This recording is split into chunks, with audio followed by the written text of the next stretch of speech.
Such a thing needs to be thought of as being as extreme as necrophilia or bestiality.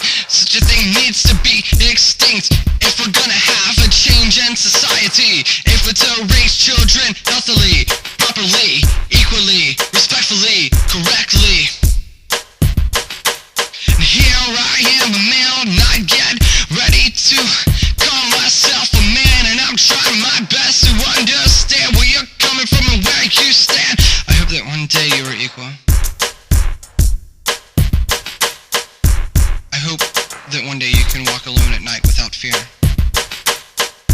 that one day people don't know what rape is. I hope that one day you won't be afraid to be smart. I hope that one day none of you will feel pressure to look a certain way. I hope that one day all of you can eat normally. I hope that one day business and politics will accurately represent you. I hope that one day all of our schools have stories about women written by women. I hope that one day you aren't Lester. I hope that one day we can all be proud. I hope for that.